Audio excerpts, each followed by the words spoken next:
Right. So last week we looked at the introduction to the unit and some details regarding this program. Let me switch now to the presentation.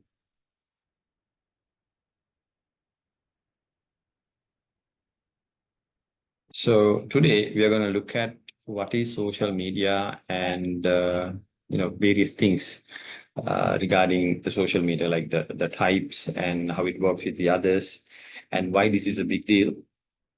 Because end of the day, we are trying to understand how we can use social media in the software engineering perspective and see how we can connect this into so many other different things, right?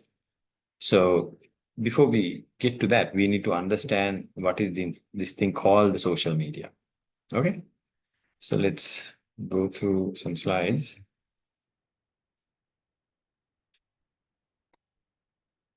All right. So the question is, what is social media? So if you look at what is social media, so here's a little definition. A number of different platforms which offers individuals, that is us, the opportunity to join a community or network. So it's a platform, different platforms actually, offering us, the individual, to join a community. Why is it a big deal? Because we are, they say, we are social animals. Social animals meaning we would like to be in a society, in a community, in a group. Although we may like to stay alone for a shorter period of time, for the longest period of time, we prefer being in part of a larger group.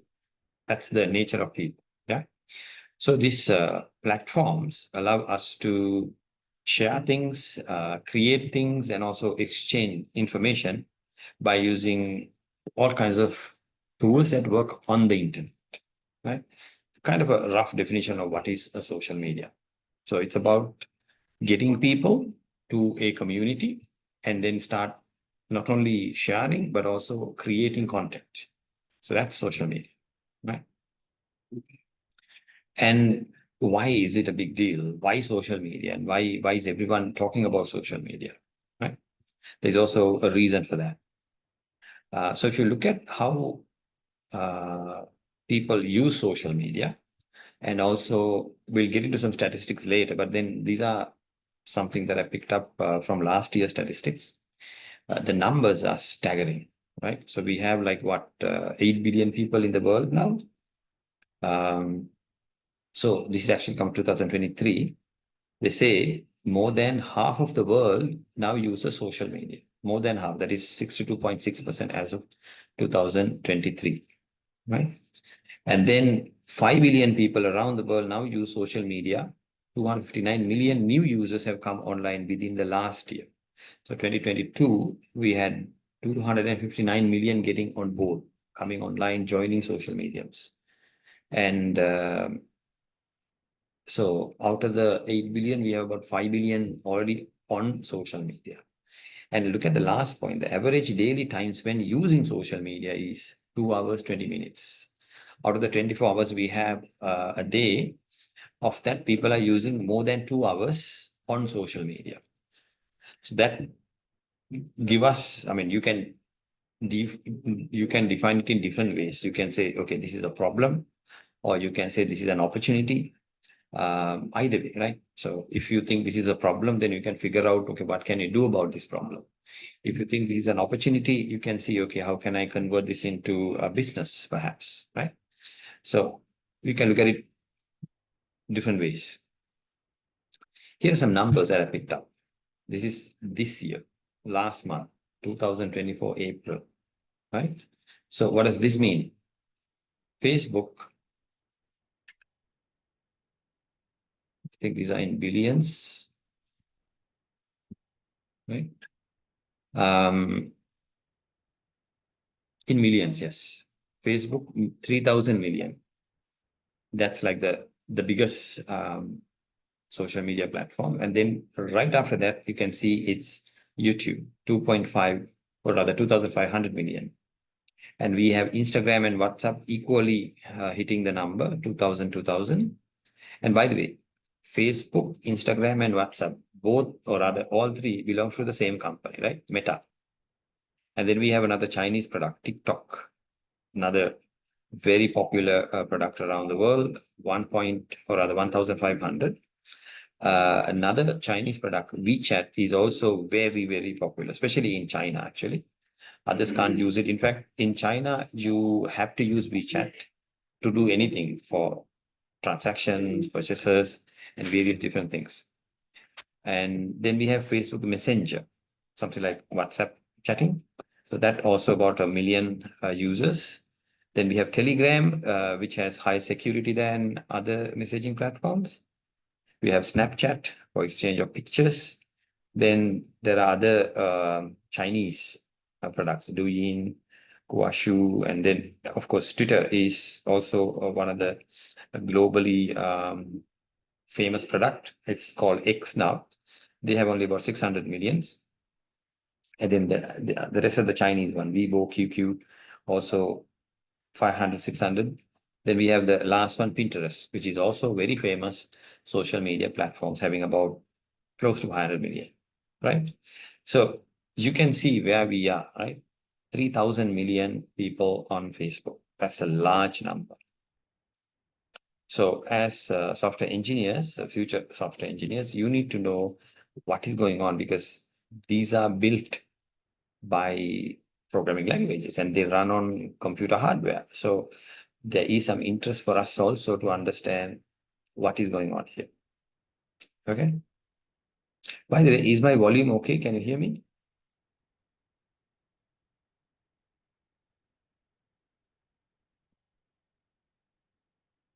Can you hear me? Is my volume okay?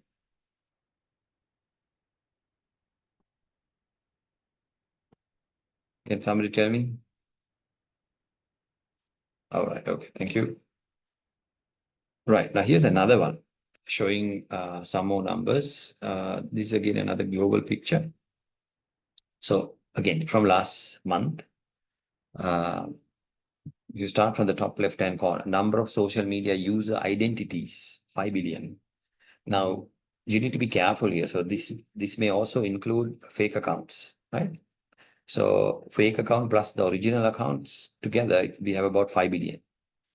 And quarter to quarter change in social media user identities. That means every quarter we are adding about 37 million new users to the system. And then year on year change in social media. So year on year, it's about 259 million. Average time spent, that's where we found out that time, about 2 hours, 20 minutes. Average number of social platforms used each month. We saw different platforms. So it's about 6.7 platforms out of that big list previously. Then user identities versus total population. So if you look at the total population, which is 8 billion versus 5 billion, it's about 62%.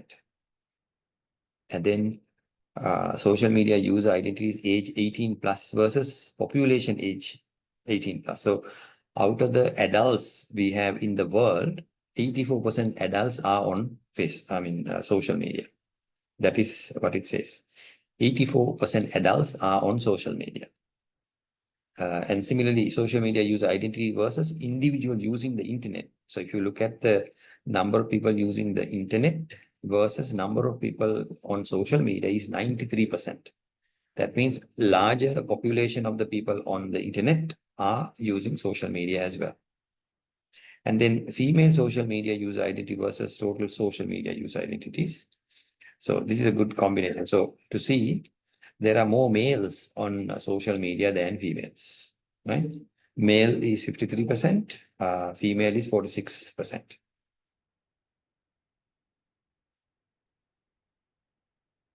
Here's another chart to understand. I've taken it from another place.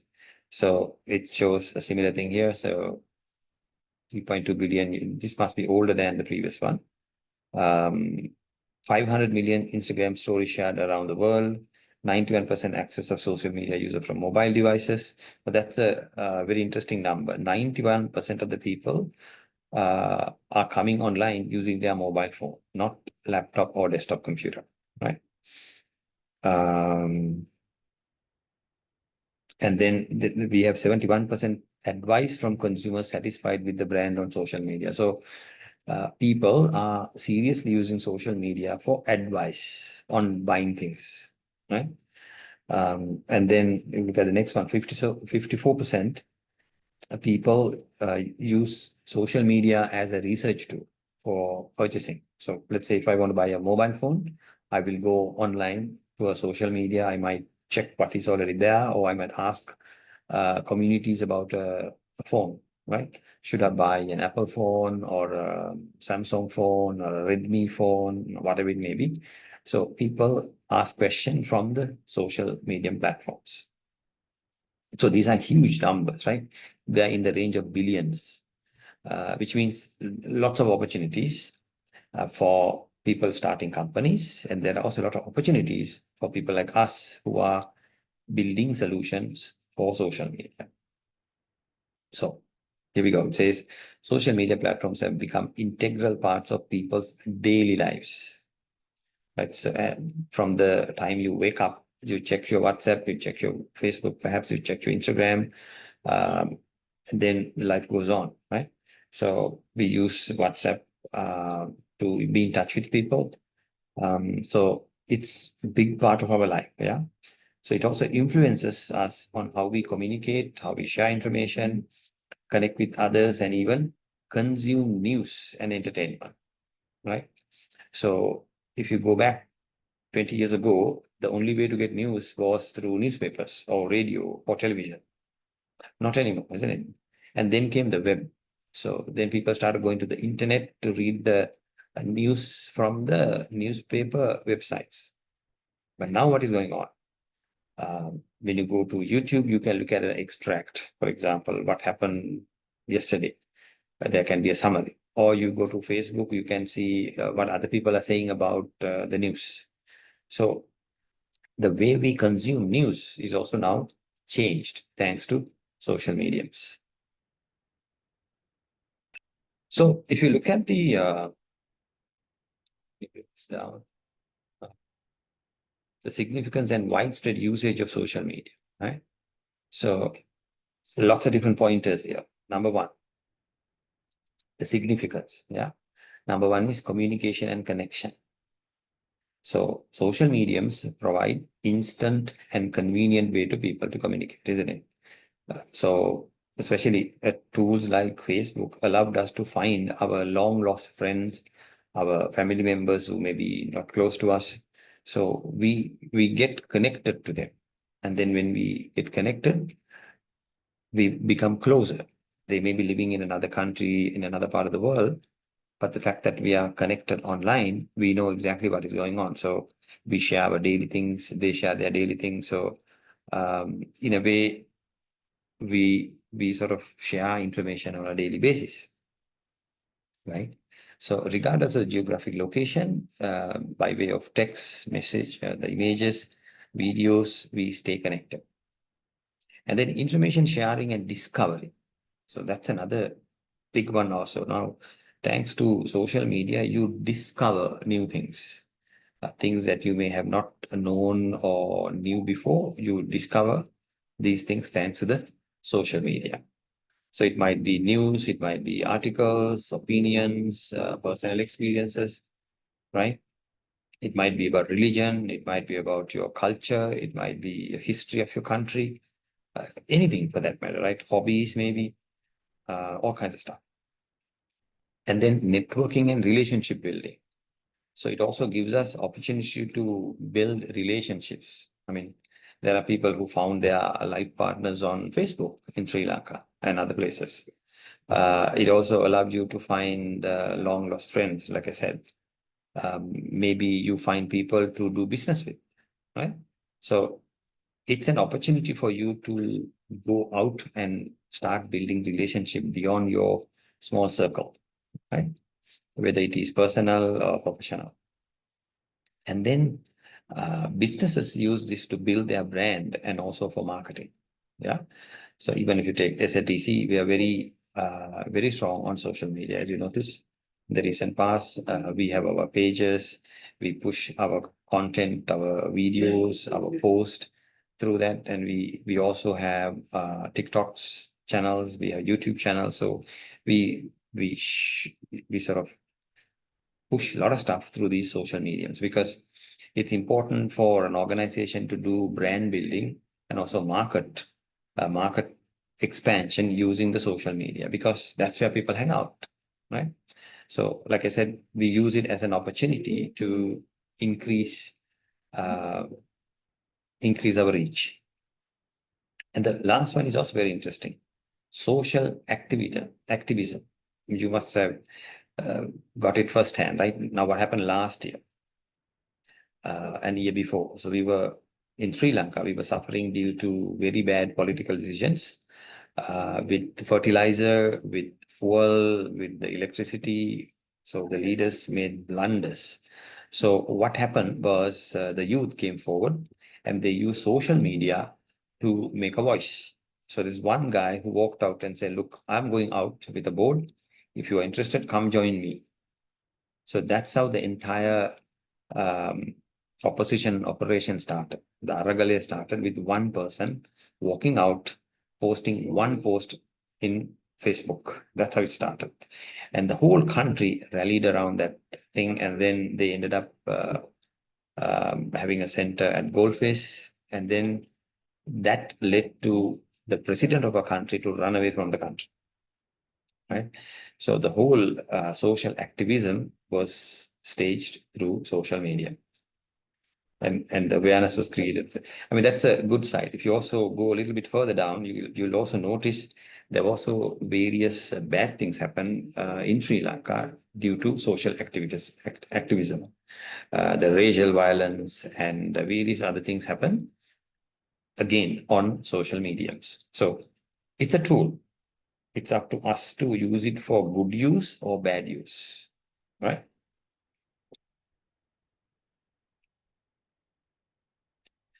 All right. Now, with that, let's look at the types of social media. What kind of types we have on social mediums? Okay. So mm,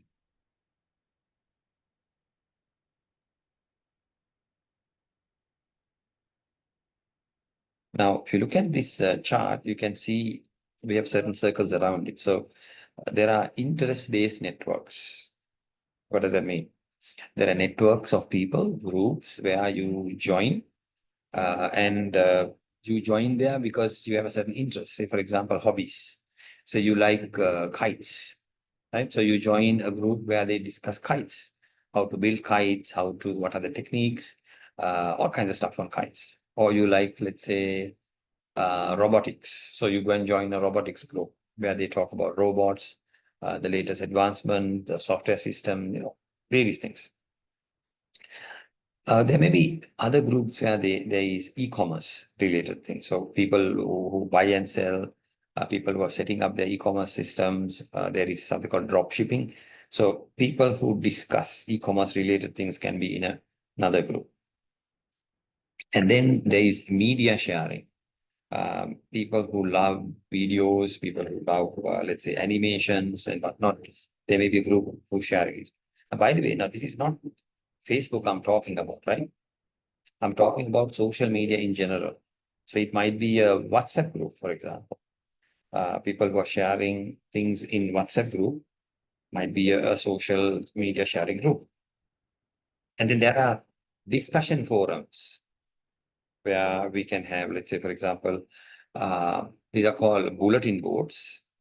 Even in our LMS, we have a page, right? Where you can go and start a discussion topic. Then either me or somebody come and give some feedback, maybe give a response. On Facebook, we can start something called a thread. Even on websites, we have something called threaded discussions. So I can publish an article, and then below that article, there may be someone starting a discussion and others coming and giving their feedback on that, right? So that's another type. And then bookmarking site. Now, this is also a very interesting concept where people who find interesting websites, they can bookmark. Now, when I bookmark a web page, it stores in my laptop, right? But when I bookmark on a social site, it becomes public publicly available. So there is a website called Delicious. When you go there, you will see collection of very interesting bookmarks by other people.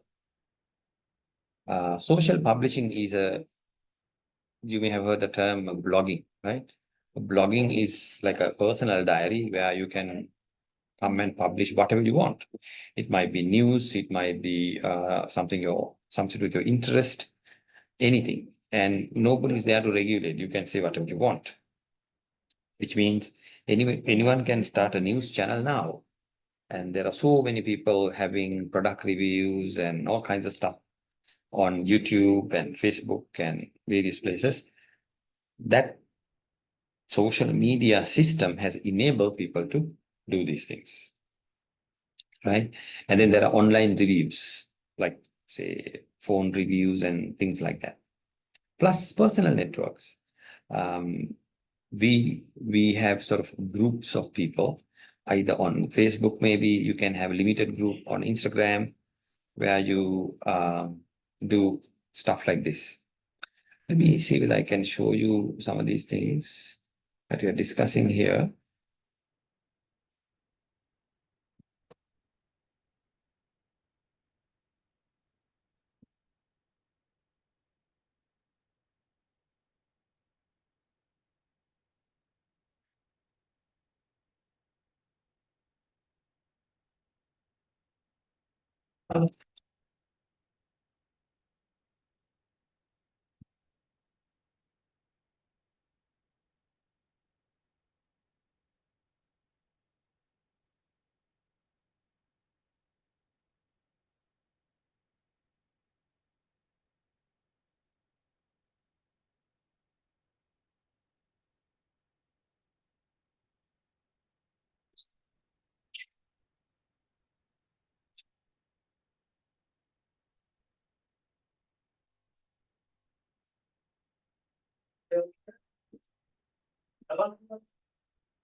Okay, I hope you can see this site. I'll share the link on our LMS. So this is a website that says 93 manually verified social bookmarking website that actually works. So updated last month. So this has a beautiful page on socially selected bookmarking. So they also have Facebook, but I would not call Facebook for socially bookmarking. But anyways, because it's flooded with lots of different things. But you can take it as well. So Flipboard is a very nice website having hand-picked articles. So you can select what you want, right? Then we have things like Discuss, right? Tumblr is another very famous one. Let's go to Tumblr and see what it is. Dig is another famous one as well.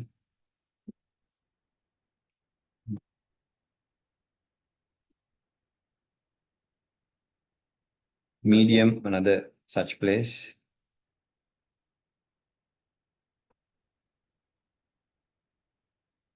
Yeah, there are so many. Let's look at two. So here's Tumblr. Okay, so Tumblr has hashtags, right? So which you can pick up. So if you have an account, if you log in there, you can have customized things, right? So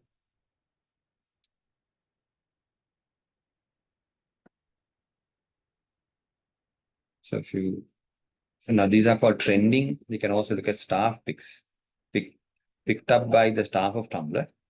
And then you can also look at answer time, asking questions and things like that.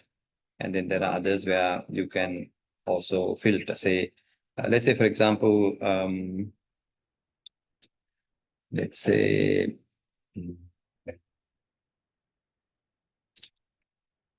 Arduino, right? Arduino is a robotic board. Let's see what I get out of that. So I clicked on the first one and everything Arduino I will get. So this is the hashtag, by the way. So it is coming under electronic software technology, information technology, computing, and networking. And these are the top articles of that. So I can basically go through this and read this. If I like it, I can subscribe myself as well. So here's another one, dig. So I can pick up its top line, or I can go here and select more. So if I say technology, I will get technology related articles, right? Sorted according to the timestamp. So for example, if I click on this one, is my phone listening to me? So there we go, an article about the case.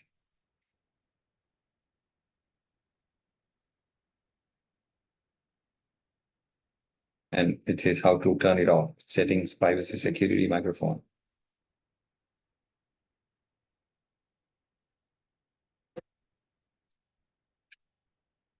Yeah, so these are places where you can have social bookmarks.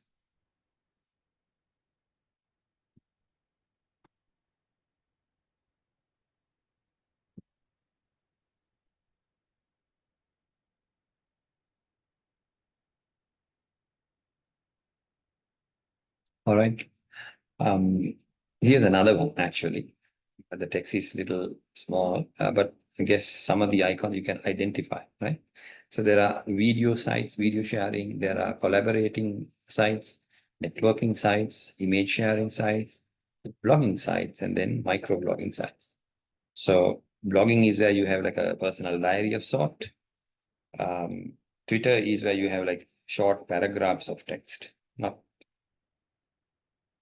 pages, but short burst of things. And video sharing is where you have sharing of videos, of course. And for example, if you go to, I'm sure you are all familiar with these things, but let me just show you the things here. Say, for example, go to YouTube. And let's say I want to install a certain app on my phone. So let's say Google Camera, Gcam. I click that and I get all kinds of articles on how to install Gcam, right? In Sinhalese, in English, and comparison.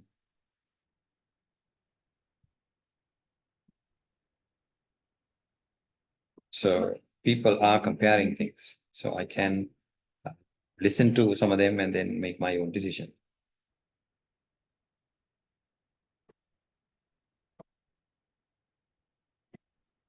Right?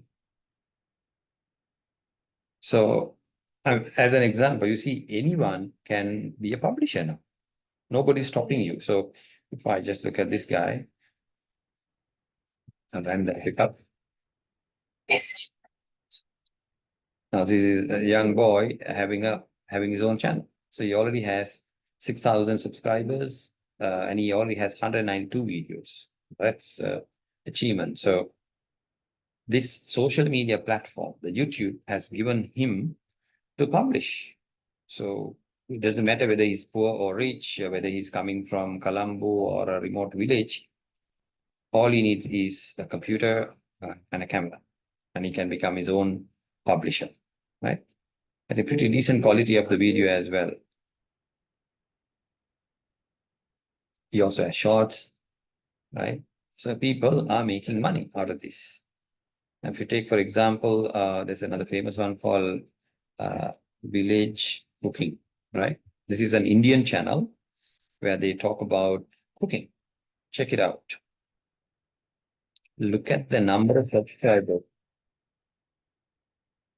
24 million subscribers, and they only have 234 videos. So 24 million subscribers around the world for just cooking. These guys are living in a village. They do some crazy cooking. So they go and they cook food and they come back and they distribute it to other people, right? And that's all they do. They cook food. And look at the views, 249 million views, 157 million views, each video, right? So this is, the social media has given them a platform to go to the world, to reach the world. That's why social media is a big deal.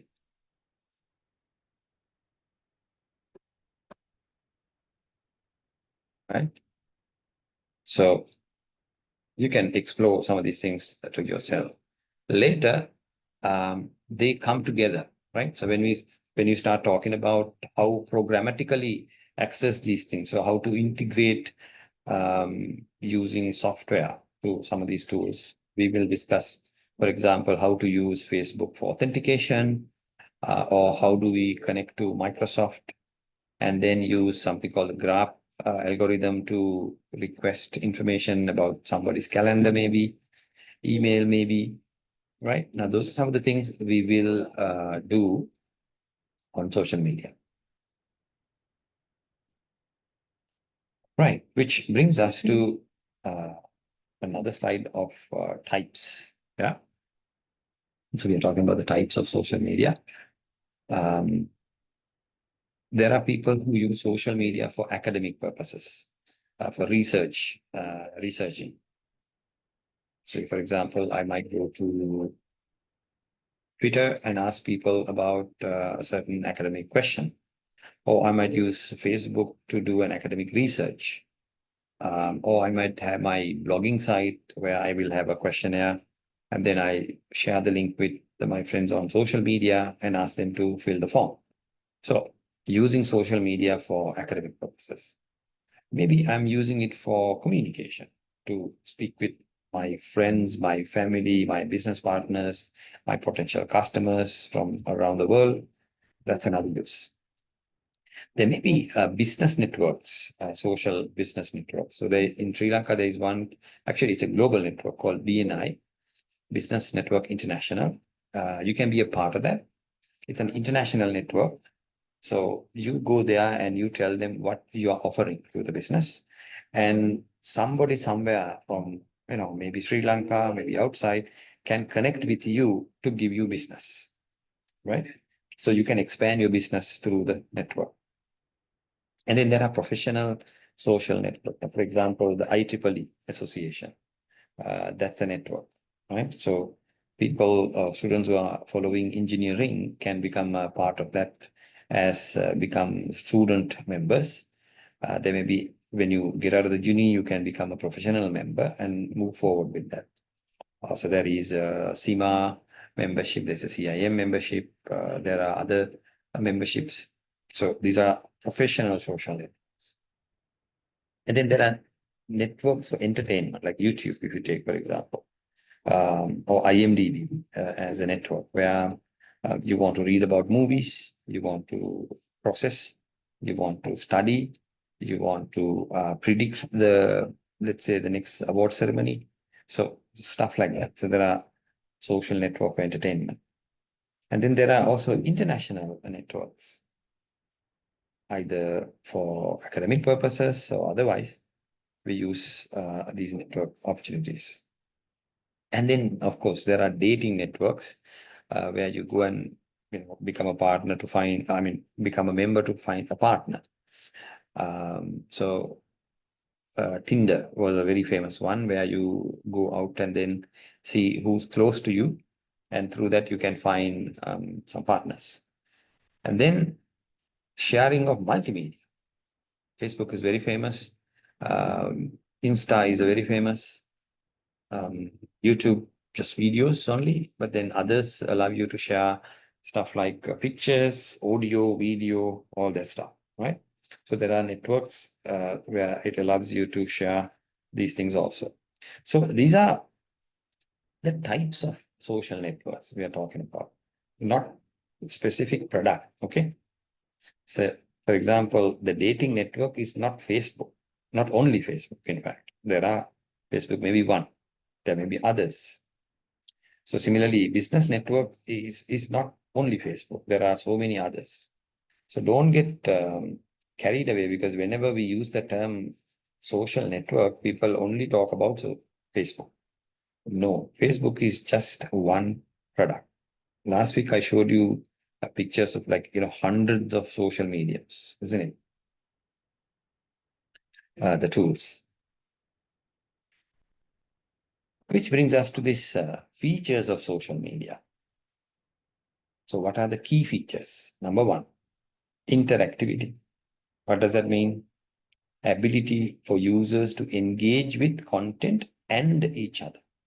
So if you go back maybe 10, 20 years ago, when the way you get content was one way.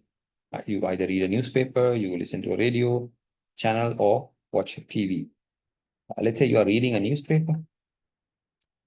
Can you challenge the content?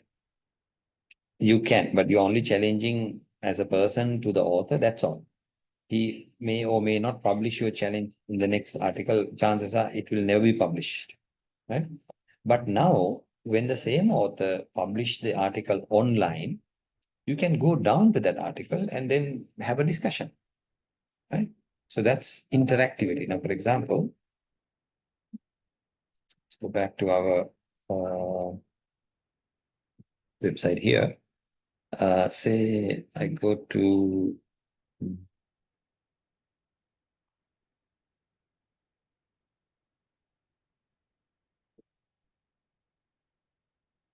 Sunday Times. Okay, I'm going to a Sri Lankan newspaper online, and say I pick up any article.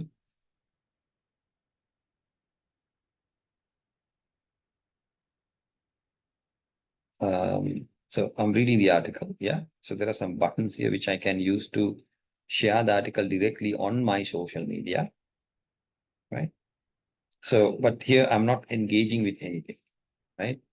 So, but if I go to, let's say, mirror.lk,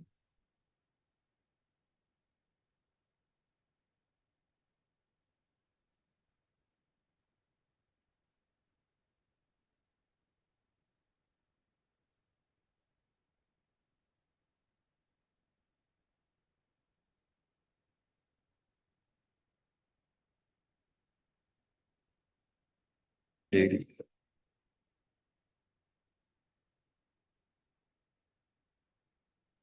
Let's go into another article here. So here's the article. Check it out. There are comments, right? Priyani Vijaysekhar has commented on May 9th, that is today, 6:50 a.m. It says it is only after nomination day that candidates should, yeah. So somebody published an article today morning, right? At 6:32, article was online, and look, at 6:50, the first comment. At 7 o'clock, another comment. And it goes on and on. So if I want to see more article or give my feedback, I can do that. Right? I can also give the feedback. So there's some more, my gosh. So if I want to give feedback, I just type it here. And it says comments will be edited for grammar, spelling, and slang, and then only the authorized responses are published. But the thing is this, look at the difference between this newspaper, which is Daily Mirror, versus this newspaper article, Sunday Times. Now here, it's still one way, isn't it? You read the article and that's all. You can't say anything about it. Now let's say if I go to another article, is it the same? Or is it only for selected one? Yeah, looks like they don't have any feedback system, right? You just read and that's all. You can't question. Whereas here, you can read and you can also give feedback. And then this is much more authentic or validated than one-way news, isn't it? Right? Much better than one-way article.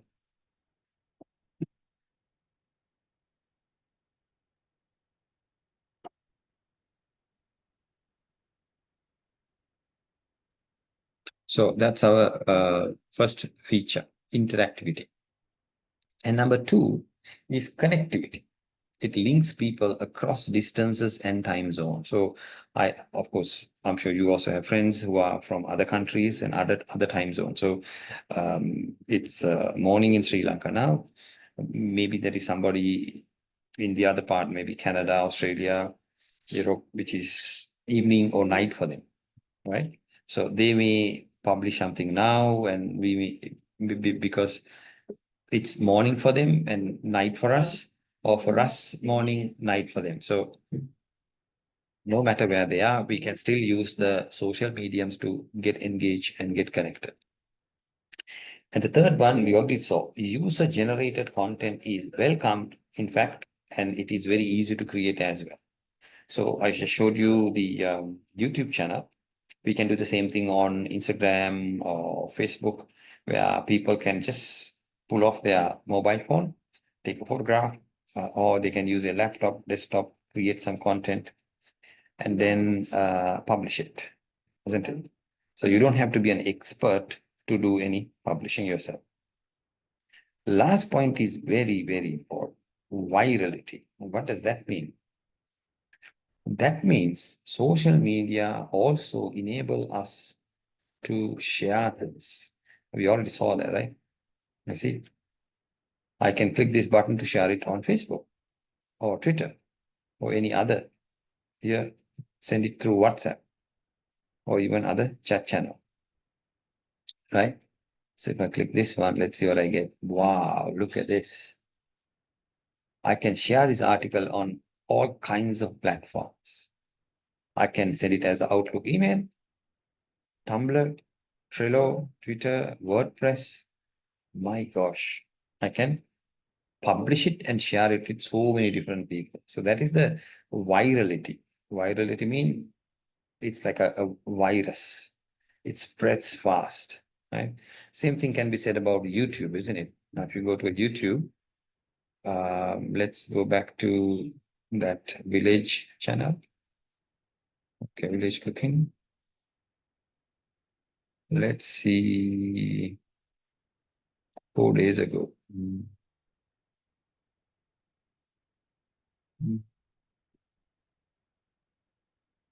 All right, so let's 8 months ago. Let's look at this one. Now look, it's the thumbs up from 353,000 people. 56 million people have viewed it, right? So if you want to share it, oh, look at the number of comments. There are 5,300 comments also, right? And also different languages. There's Tamil, there's English, there's Russian, right? The different people are enjoying it, not only the Indians. So here again, you can click it to share it directly on other mediums.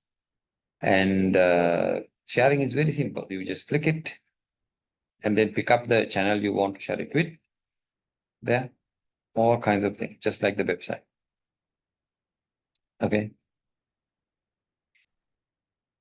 Now, if you look at Facebook, it even shows you how many sharings are done as well, isn't it? Here, we don't see a number of shares, but Facebook shows you how many people have shared a certain post as well.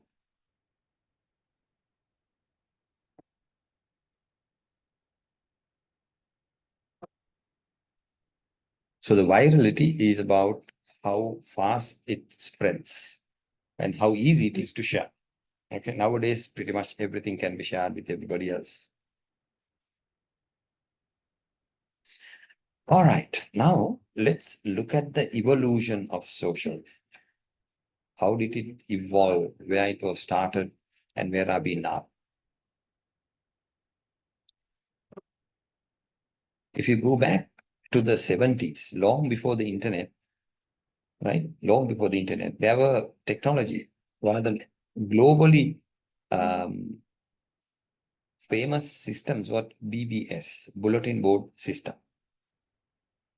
And there is also, in the US, there were two very popular platforms, CompuServe and Prodigy. What happens there is you dial a phone number, local phone number, and you get connected. You also need a special software like a browser. You need a special desktop software that will download the messages, just like nowadays like a email client, right? And then those are messages from various people. There are topics available, so you can reply to it and things like that. And the Usenet users used the internet technology. Others did not use internet at all. So BBS, Computer Prodigy, there is no internet technology use. They are very proprietary dial-in networks. And then in the 80s to 90s came one-to-one, or we call it P2P communication, mostly running on the internet, right? One of the most famous, most earliest P2P communication was ICQ, very similar to WhatsApp and Messenger and things like that. And then two very popular products came to the market, PHP BB and VBLOT.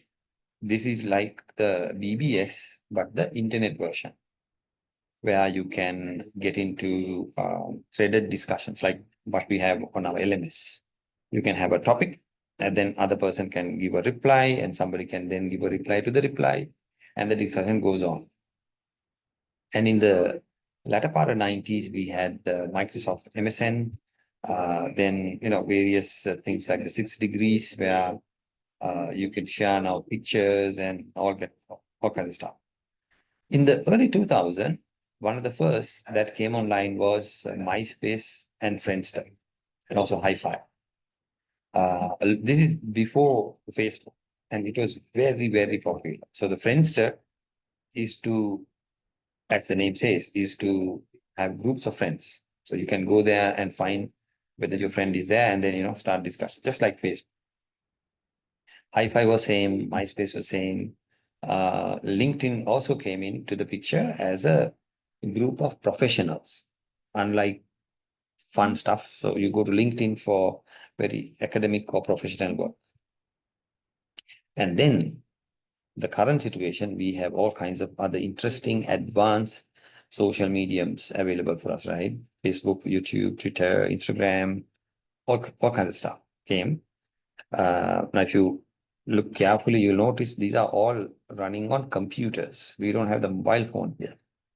A mobile phone gave us a completely different picture when it comes to social mediums. So here's another timeline that we can have a look.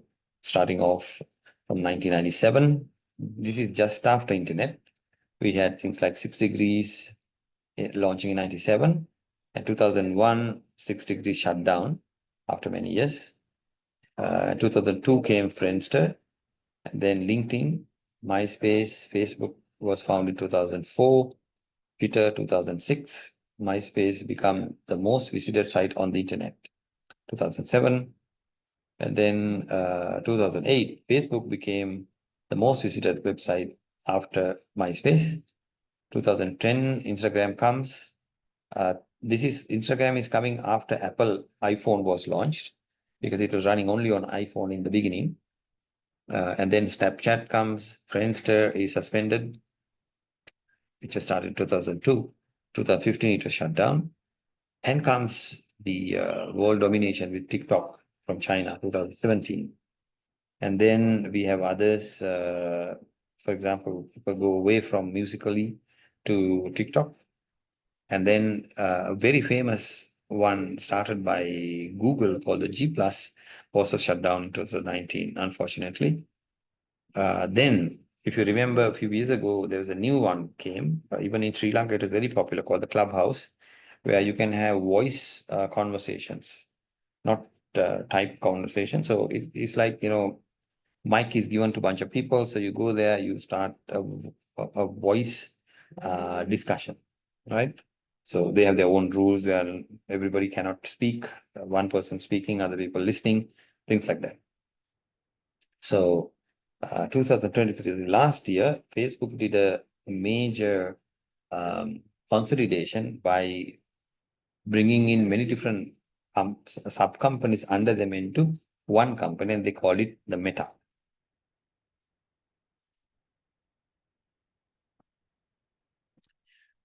Oh, right. So we looked at the history, we looked at the evolution, we looked at the types of social media. Now let's look at the impact of technology in social media, right? This is the most important part for us in this unit, because we will be using these social mediums and try to see how we can maximize them, right? So that's the whole point here. How to maximize. How to do that, we need to understand what kind of technological advances are being used by the social mediums. Number one, the mobile technology. Now, so far, we didn't see the mobile coming into my previous slides, right? So mobile technology brought in a massive change, right? Why? Because now it's very personalized and you can access wherever you are on the go. Okay. And it's not just the smartphone we are talking about. We are talking about tablets. We are talking about even laptops. So especially the phone, because everyone has a smartphone nowadays. And then it's very easy to pull it out and then get connected using the mobile phone, smartphone, onto the social mediums available out there.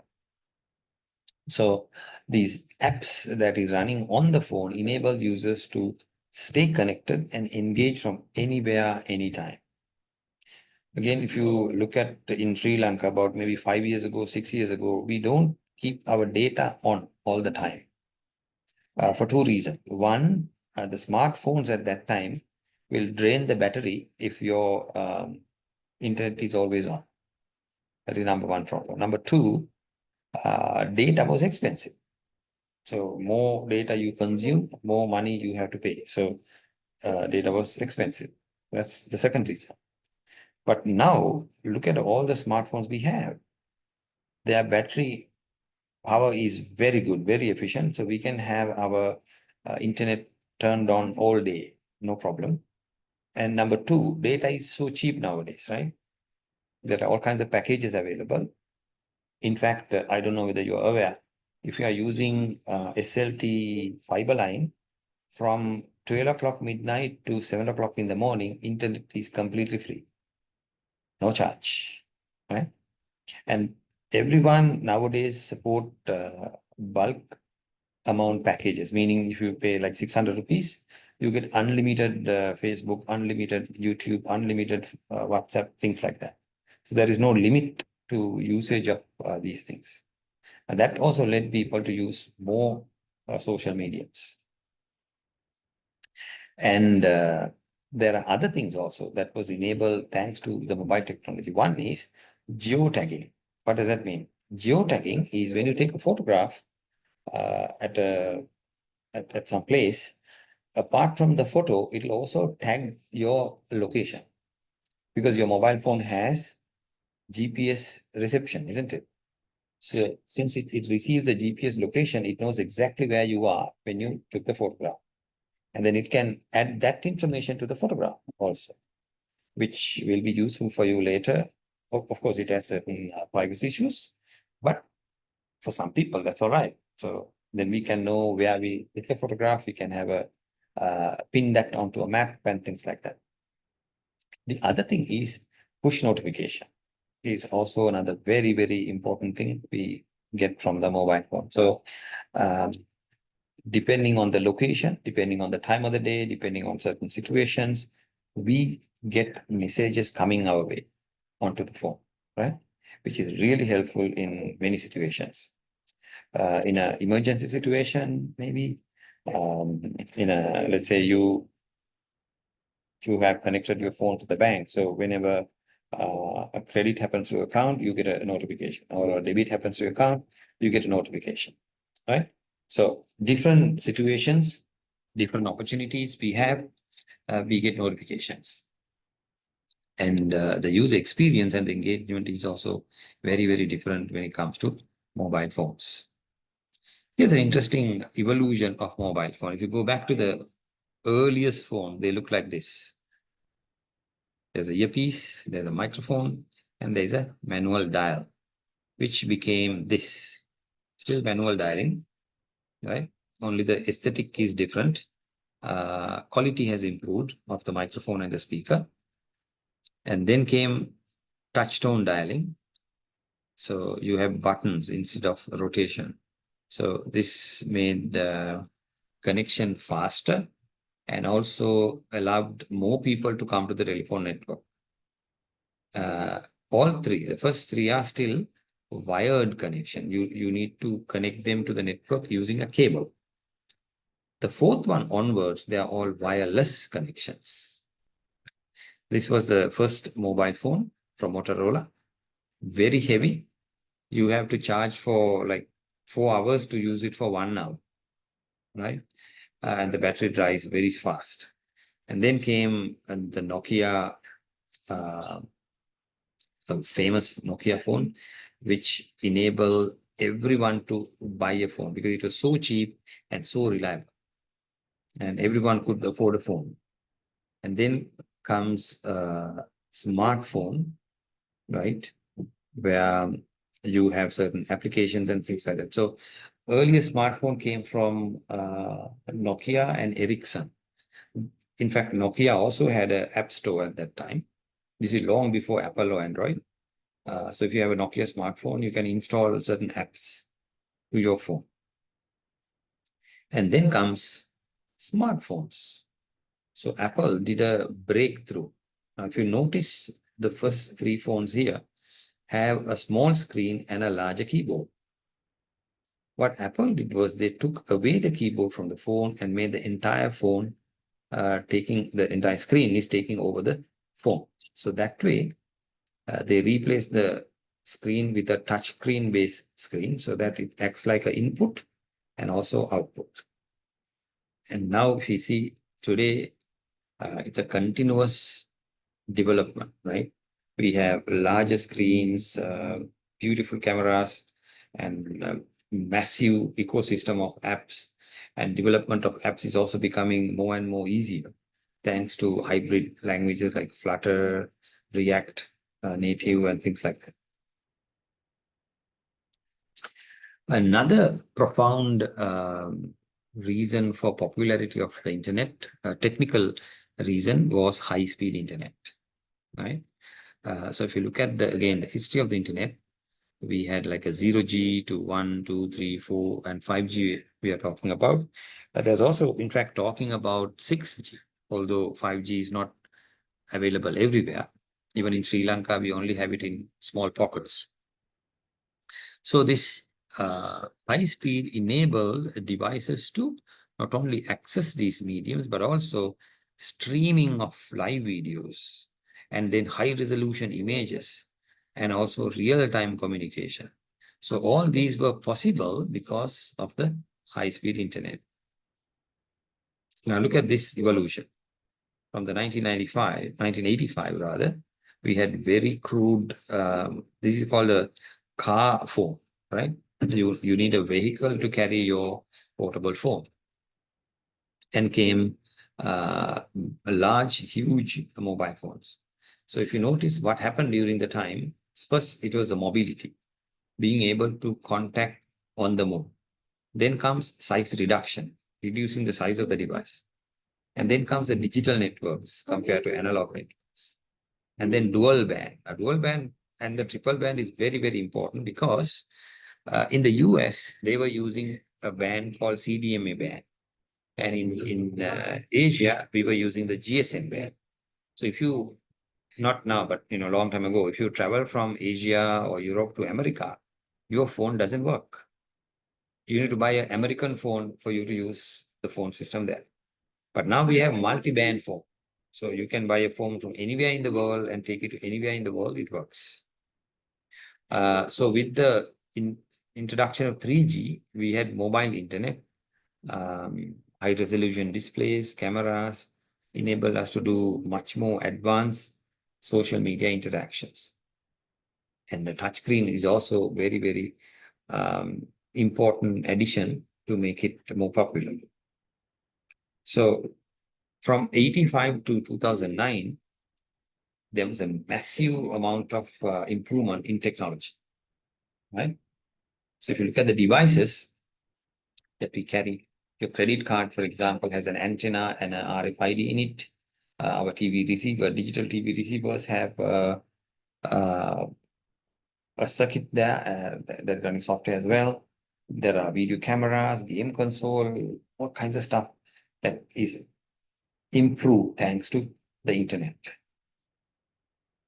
And here's another interesting one. So if you look at the year on the x-axis and the speed on the y-axis. So in the beginning, the car phone had only 1 kilobits per second speed. And the analog phone had about 10 kilobits per second. The introduction of GSM came the digital voice. At that time, we had about 100 kilobits per second. And with the 3G, that boosted up to about 1 megabits per second. Right? And 4G gave us 10 to 100 megabits per second, very high speed internet. And this is the most popular one nowadays in the world. But in some countries, 5G is also very much spread out. We're also not talking about 6G into the future, right? So the 3G enabled us to compete with smartphones, having a web browser on the phone, because finally you can use the internet thanks to 3G. If you look at the 4G, we have high definition videos, video conferencing is now possible, mobile internet applications are possible, also cloud computing is possible. I can pick up my phone now and connect to my Google Drive and look at what I have there. Or I can start a video conference call with WhatsApp or Zoom and then speak to somebody out there, like what I'm doing right now with you, right? All thanks to 4G communication. Now, what does 5G giving us? Big deal, right? Lots of different things is coming from 5G. In fact, we have not explored everything that is possible with 5G, right? 5G is basically giving internet to the IoT devices, Internet of Things devices, which is not possible with 4G, right? We'll see that also in a minute.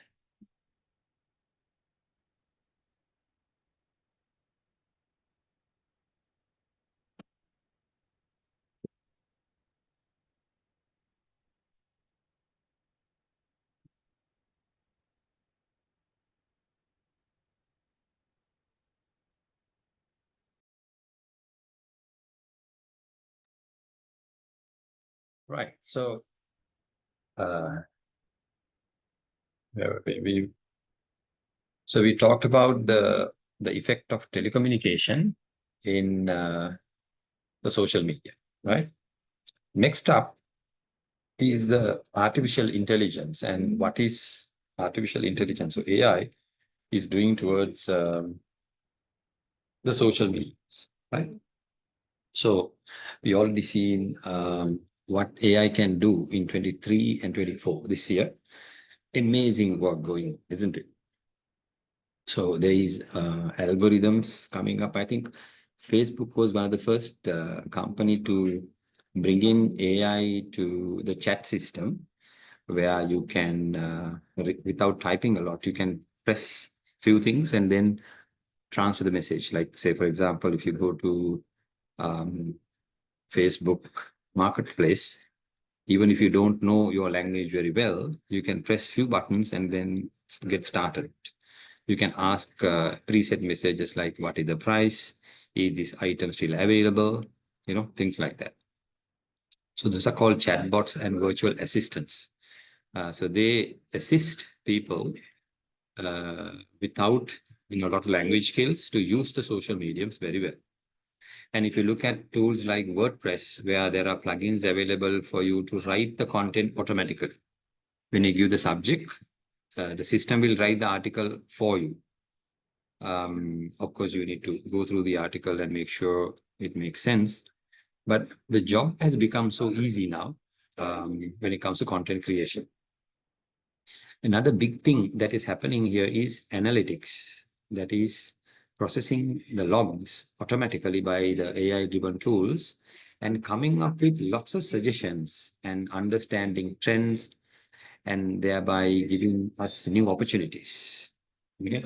That is also a very, very big deal going on in the social medias. Now, although we hear about ChatGPT and other tools this year and last year, if you go back in the history, the AI started long time ago, right? Long before personal computers, long before even internet. So in 1943,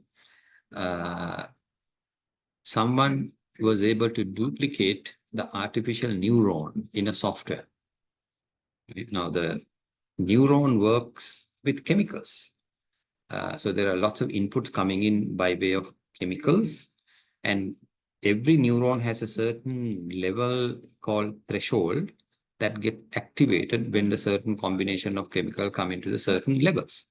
So somebody was able to do a similar thing with the software, writing an artificial neuron. And then Alan Turing, a very famous computer scientist, came up with a concept called detecting the human algorithm, where he said when a human can communicate with a software or robot on the other side, and if the human cannot distinguish whether it is the human or the robot, then we have a very interesting concept, right? Called the machine can think. Well, we yet to, of course, now we have lots of questions about whether the chat GPT can think. There are a lot of other AI tools available out there. So it's a big question mark, but things are very, very sophisticated now. Okay. So AI, the word, was born in 1956, you see. And in 1956, by the way, 66, we had Eliza, a very famous chatbot. The source code is still available. It's an amazing, very simple piece of software where you can ask questions. Let me see whether I can go to an online version.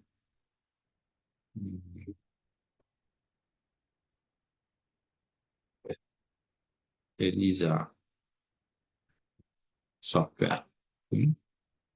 Yeah, if you want information, you can go to this Wikipedia file. Let me see whether I can use this.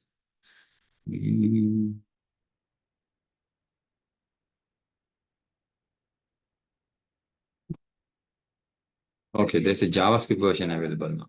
Wow. Okay. There you go. So the whole program runs inside the browser. So say, I feel tired. Tired. Say, talk. So I typed that. So what's happening? It says, please tell me what's been bothering you. I said, I feel tired. Of what does feeling tired remind you? My home. Why do you say you're home? I want to because I'm tired. What does wanting to go home because you are tired have to do with this discussion? You know, it may sound stupid, but then in a way it also sounds like human, you know. So if I look at the source code of this view page source, okay, so there's ElizaBot.js, ElizaData.js, just two simple files. That's it. So anyone can implement it. So if you look at the source code here, here's the source code, the entire source code. That's it. Right? Original program by Joseph Wiesenbaum in Project Mac at MIT, 1966, right?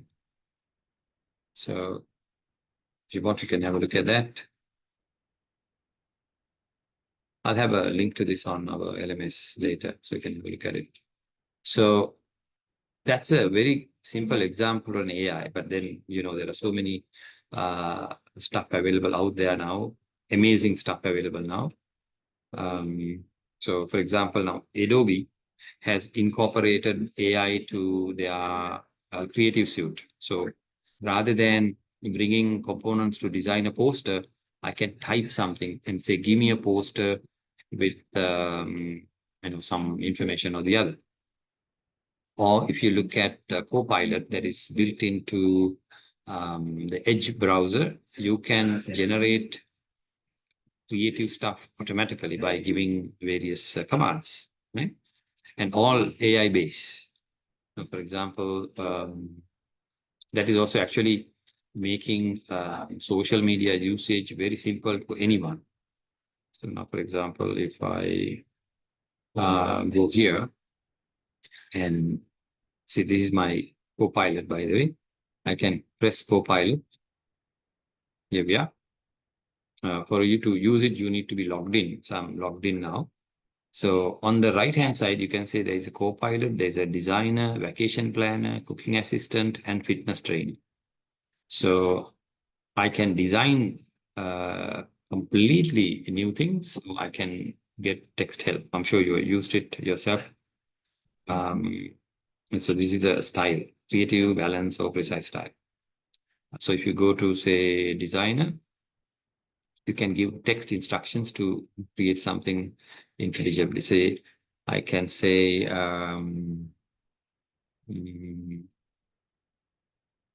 say what do I need? A young boy playing with um, a rocket. Right? I asked Copilot to give me a picture. So let's see what happens. Right. I've created an image of a young boy playing with a rocket, his eyes wide with wonder. All right, nice. So it understood what I want. Yeah. So job is going on. So you can see there is some progress happening.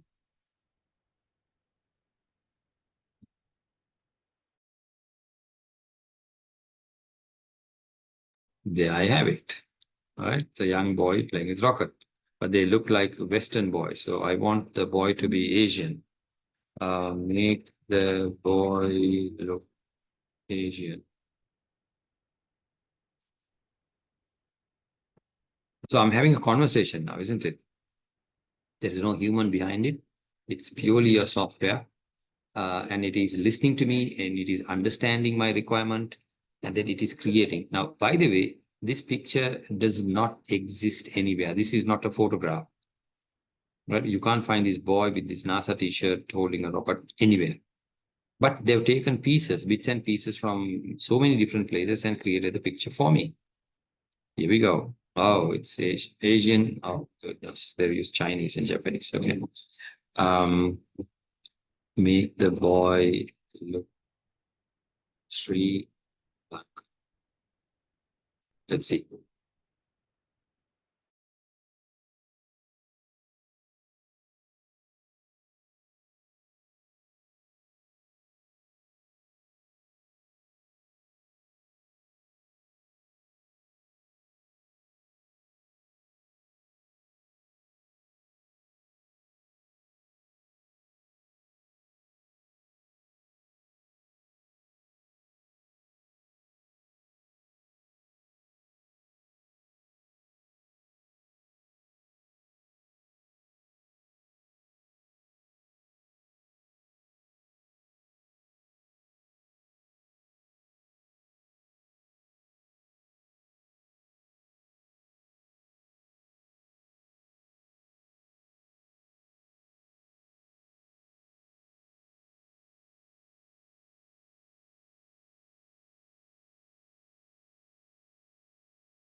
Fantastic. You see, it even added the Sri Lankan flag here.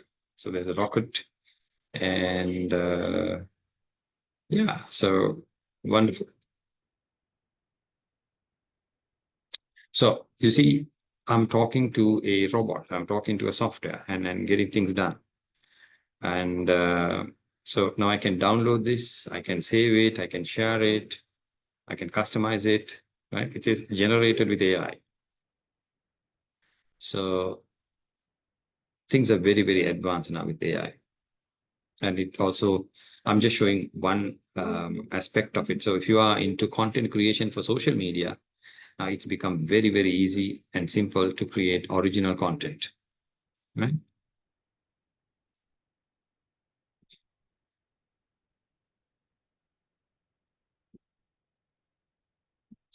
So coming down, first intelligent robot, Wabot 1 in 72, first AI winter, then second AI winter, Then we have first computer to beat a world chess champion. Now this happened with IBM. Deep Blue computer was able to beat Russian or rather world champion in chess. And then AI enters household. Roomba vacuum was created. It is a vacuum cleaner with a robotic brain where it can go around the house, map the house, and do some very intelligent work. And then comes Google Now. Your phone has it. So if you turn on the camera and Google search, you can point it to anything and it'll search and tell you what it is. And then if you remember 2018, the launch of Google Duplex, where the software will speak on behalf of you and do some booking and various things to let you enjoy without using your computer. So the AI will do the work for you. And another thing we see with the AI is this robotic dashboards, processing billions of records easily and coming up with trends, so that average human will take ages to pick up things, whereas an AI software can pick up trends and analysis and whatnot. So basically, it tells us the opportunities available in a large set of data.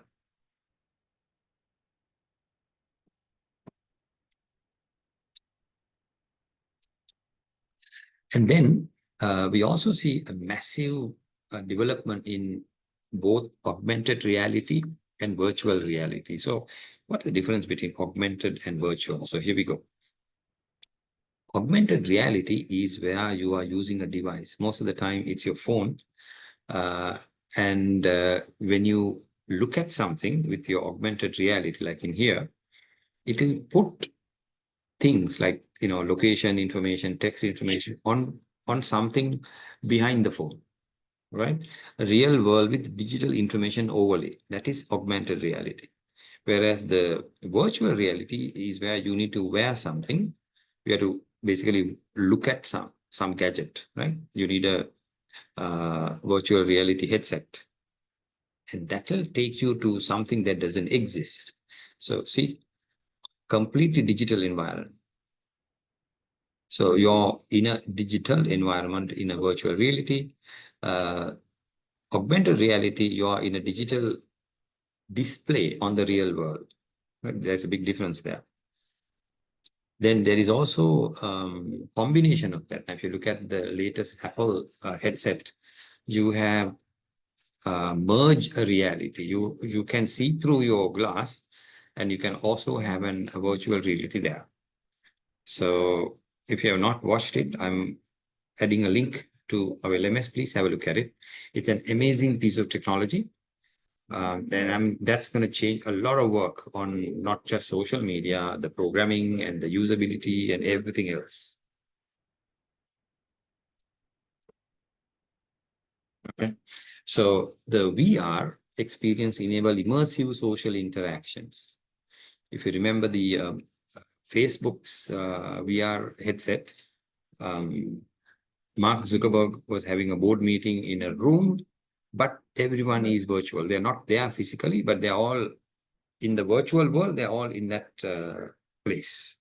So maybe I can watch a cricket match happening in, let's say, in Australia, while me in Sri Lanka, my friend in Africa, and another friend in Australia, we are all connected through the virtual headset.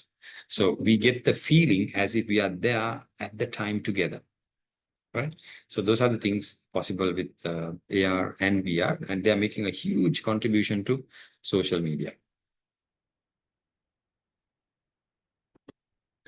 And then comes the blockchain technology, another massive addition to the social media platforms. Now, what is blockchain? Again, you may have heard this generally with the cryptocurrency, right? Now, cryptocurrency is different to blockchain. Blockchain is different, cryptocurrency is different. Blockchain is a mechanism that secures our information, right? It's a very good way to secure our information. In fact, the entire the community is taking the responsibility to make sure the information is authentic, that no one can change that information. Because it is rock solid way of protecting information, we are using it to take care of our money. That is cryptocurrency. That's how the both get together. But then cryptocurrency has nothing, actually blockchain has nothing to do with cryptocurrency, in the sense that you can use blockchain without cryptocurrency very well. So as the second point says, it decentralizes the social media networks and empower users to have greater control over their data and content. So here's an example of how it works. The transaction is requested by somebody, one person, and it is broadcasted. Now, when I want to do something with my blockchain, I need to make a request, and the request goes to everybody on the internet, right? And say, for example, if I want to buy something with my cryptocurrency, I start the transaction, and everyone on the internet, at least close to me, will know that I am going to make a transaction. So they will check their algorithm and make sure that it is me who's making the transaction, right? They validate my transaction. And after they verify and validate my transaction, it confirms it. Once it is confirmed, everybody in the network will also update their record. Now see, everybody in the network is updating their records because of my one transaction. And I do the same thing. When someone in my network make a transaction, I am updating my my data. So that's how you make sure that the data is not tampered. So it's impossible to break a blockchain. And it works very well in when it comes to mine. So the word is decentralized. Yeah. And the social media network is very important there. So the benefits of blockchain, it is decentralized, fewer third parties. So you don't need to deal with the banks and government and things like that. In fact, this is also why the government and banks hate cryptocurrency, because the government cannot control the money flow. It's fully distributed and it uses a digital ledger, so you don't need any physical thing. And it works with trust, right? As in, trust is distributed. So you don't need to have a certain provider who's trustworthy and whatnot. And it is transparent and also provable, because everyone has the same book. So one person cannot make a false case. And immutable and non-repudiable. That means nobody can say, I didn't make that transaction. They can't say that, right? Because you can always trace back and say, no, you did this on this date with this company. And also irrecoverable and auditable. Irrecoverable means once you have done it, you can't change it, you can't reverse it. But you can audit it. You can go back in steps and see how it happened, or who made the transaction, or who accepted it, who the supplier. All that is fully transparent. And because it's solid, the settlement is very fast. And security is one of the best. Blockchain has the highest security out there.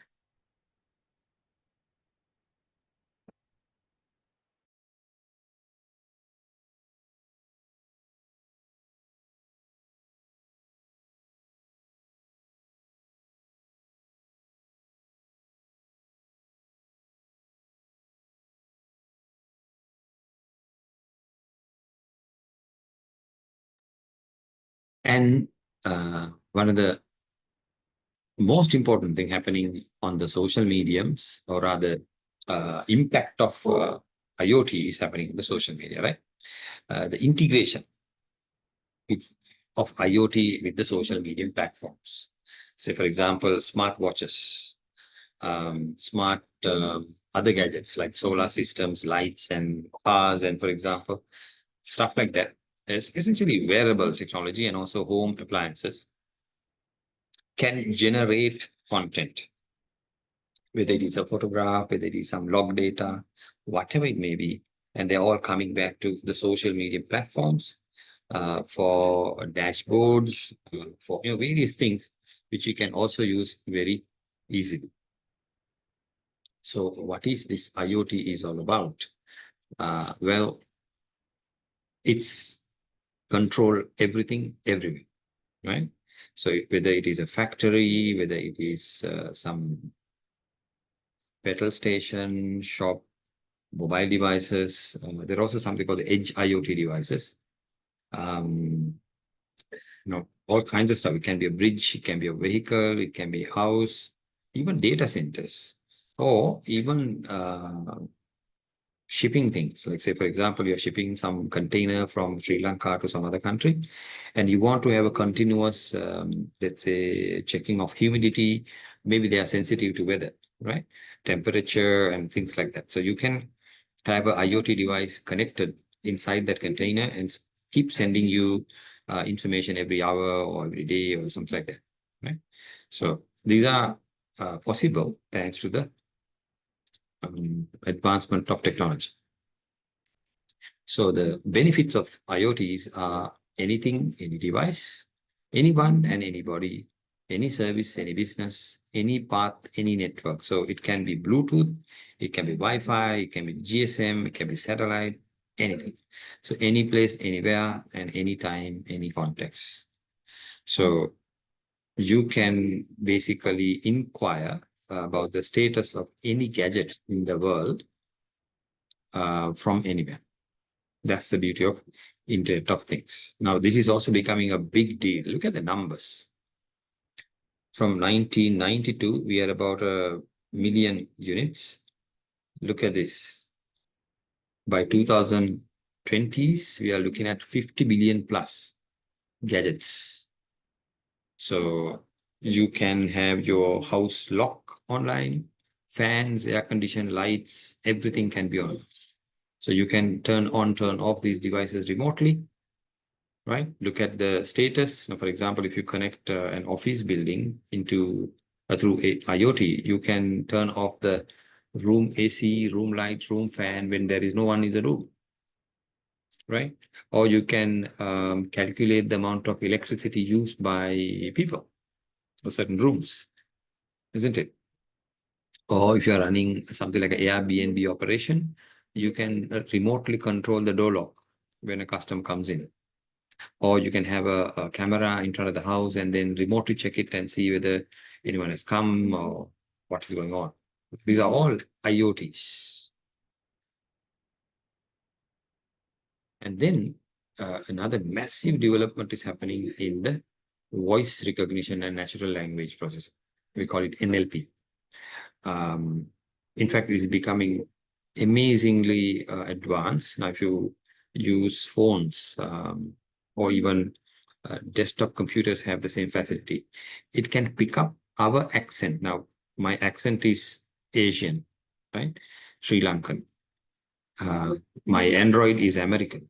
My Apple iPhone is American, but it understands my accent. It knows what I'm talking about. And I can talk loudly or lightly, it can still pick up what I'm saying, right? That is thanks to a lot of machine learning and natural language processing activities. So this is also enable people to use social media without typing things. So you can talk to your gadget and the gadget will do what you want it to do. Essentially enabling hands-free operation, we call it. Right? So now, how does that work? The architecture is pretty simple. I'm just putting it in a very high-level system. So there's a microphone capturing the audio, and that audio, it breaks it down into words to identify speech, right? Once it knows the words, it tries to figure out what we are talking about. That's called semantic representation. So it try to figure out what I'm saying. And then to talk back, it come up with something called a response concept. And then it create a natural language generation, convert that into individual words, and then give it to something called a TSS, text-to-speech synthesis.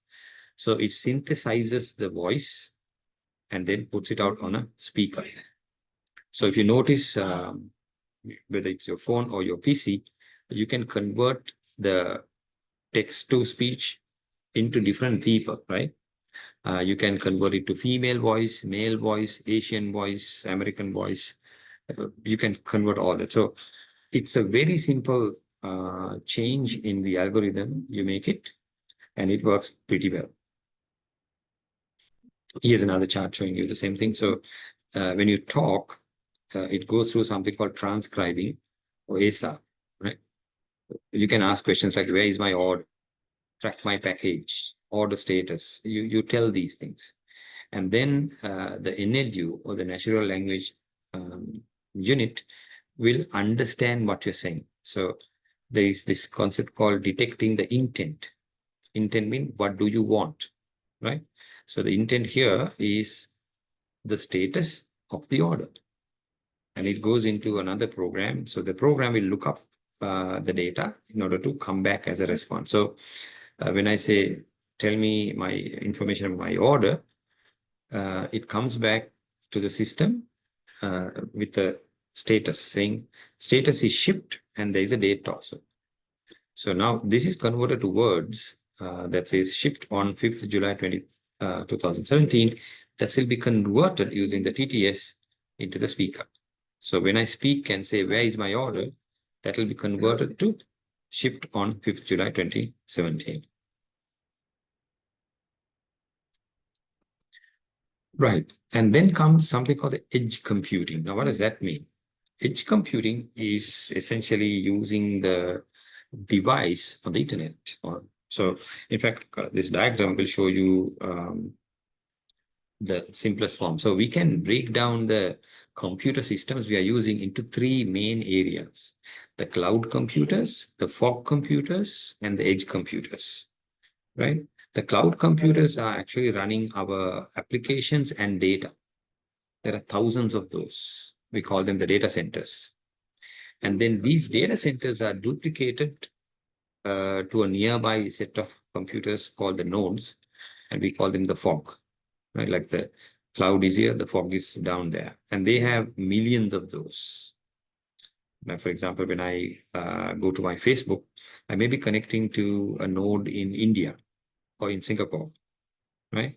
And they are again connected back into another set of regional servers in the cloud.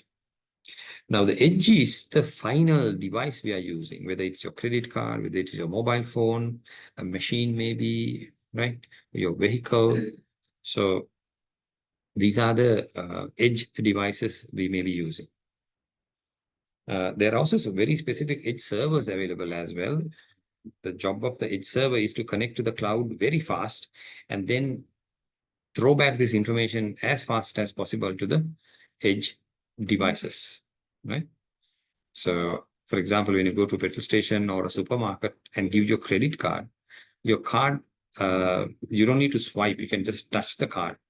It's a technology called NFC.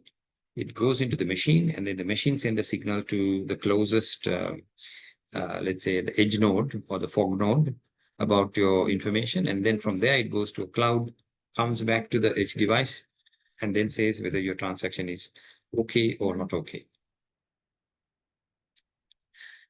And this is our biggest focus, by the way, cross-platform integration. Okay. So this is where we'll be spending most of our time in developing software under this unit. So this is about seamless integration of social media platforms. Now, why this is a big deal? This is a big deal for a lot of companies. Say, for example, you open your browser and then you go to Google and you search for laptops, right? You check for laptop prices, configuration, and whatnot. And now you're done. Now you go to your Facebook and you're looking, you want to connect with some friends or whatever. Suddenly, you're getting some advertisement regarding laptops. So Facebook is one company, Google is another company. And how do they know, or at least how does Facebook know that you were searching laptops? That is seamless integration, right? They use cookies, they use various other ways to pass on the information, right? There is no software talking to each other. The software is processing our cookies in the browser to find out what we are interested in. Okay, so we can go beyond that. Now we can, for example, write an application that gets connected or authenticated from Facebook and then pull down some information from a certain, let's say, a campaign. So you run a campaign on Facebook and later you want to add the data into your chart or your dashboard. So you can you can write a software to pull that information and then load that into your custom software application. So those are the kind of things we will be looking at later. Now, here's another example where lots of disconnected systems are connected using this technology called the integration. So there can be an enterprise resource planning, massive software running the entire operation. They may be having a custom CRM and another custom HR management system, but they all pull in information and push information as and when required, right? So they are interconnected, right? Now, why we are doing that? Why integrate? Number one, increase productivity. Now imagine the HR running on his own or CRM running on own. If you take SLTC an example, if the marketing team is running their own software, which has nothing to do with the accounting, say for example, or academic register office, then we have serious problems. So finance might say not give you permission for your exam, whereas not finance actually, the registrar might not give you registration for exams, whereas because finance did not share the information with registrar and they're not connected. So if they're connected, when you make a payment, automatically the registrar department will know that you have made the payment and enable your access. So that's the objective or the requirement of the ERP. So it increases the productivity and real-time data synchronization. You see, when something is updated on finance, it gets automatically updated on register, right? And it gives much more pleasurable experience to the users, enhanced experience. Right? And it also improves the functionality of the application. Plus, it makes the data analysis very easy because everything is in one place, not in multiple departments and places. Now, the next one is privacy and security enhancement, which is again a very, very important one when it comes to social media, right? Because people lose the passwords and other people hack their systems. And if you remember, in the last few months, there was a serious issue with bank apps getting hacked through social media, right? This is happening through social media, especially on Facebook. So how do they do that? And how do you prevent it? Of course, it's user negligence and user not knowing certain things. But if you can connect your biometric of the phone, let's say your finger scanner, thumb scanner to your application, or if you also turn on something called the two-factor authentication, it becomes very, very difficult for anyone to hack. But many people don't understand what is 2FA or biometric authentication, so they turn off. And that makes the hackers very easy to hack into people's mobile applications and also computer applications. Right, which brings us to the end of presentation today. So we spoke about a few different interesting things. We looked at what is social media. We looked at the types of social media. And then we also looked at the role of technology in the promotion of social media, right? So we broke it down into a few topics and we looked around as to how the different technologies are playing a massive role in popularizing social media. So next week, we'll be looking at another topic. First of all, we need to understand what is social media, isn't it? Then we move on to developing the software that runs on social media. So next week, we look at another topic. Some of the interesting videos and websites I showed today, I will upload that to LMS. Please go online and have a look at that. And like I said last week, there is a forum for you to post any questions if you may have. All right. Also, last week video recording is also uploaded to LMS. This week also will be available soon. Okay, that's about it. Any questions?